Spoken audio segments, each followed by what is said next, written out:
नमस्कार, मी डॉक्टर सुप्रिया सराटे आपल्या सर्वांचे माझ्या YouTube चॅनल मध्ये स्वागत करते। कार्तिक एकादशीच्या दिवशी करू नका या चुका।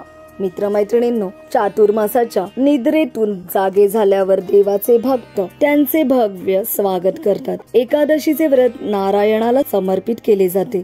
जे व्रत करत नाहीत तेही विधीपूर्वक भगवान विष्णूंची पूजा करतात। असे केल्याने वैकुंठाची प्राप्ती होते असे मानले जाते। परंतु एकादशीच्या दिवशी काही नियमांचे पालन करणे अत्यावश्यक आहे।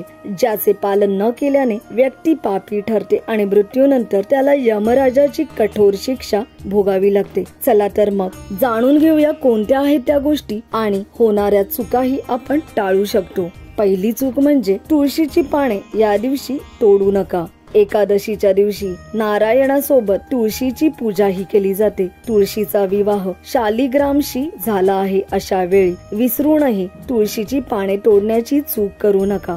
दुसरे म्हणजे या गोष्टीचे सेवन अजिबात करू नका। कोणती आहे ती गोष्ट? मित्रमैत्रिणींनो, एकादशीच्या दिवशी सात्विक जेवण जेवावे। तुमचा उपवास जरी नसला तरी तुम्ही साधे अन्न खा। कांदा, लसूण, अंडी, मांस, अल्कोहोल इत्यादी सूडबुद्धीच्या गोष्टींचे सेवन अजिबात करू नका। कार्तिक एकादशीच्या दिवशी भात खाऊ नका।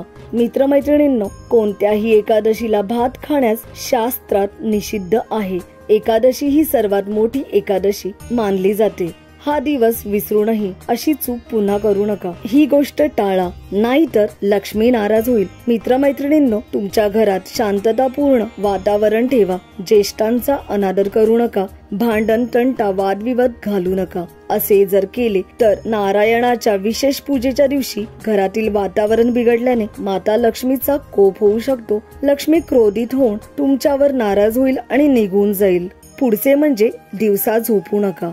मित्रमैत्रिणींनो, एकादशीचा दिवस खूप खास आहे। या दिवशी उपासना वगैरे करून सदुपयोग करावा। या दिवशी नारायणाच्या मंत्रांचा जप करावा आणि दिवसा अजिबात झोपू नका।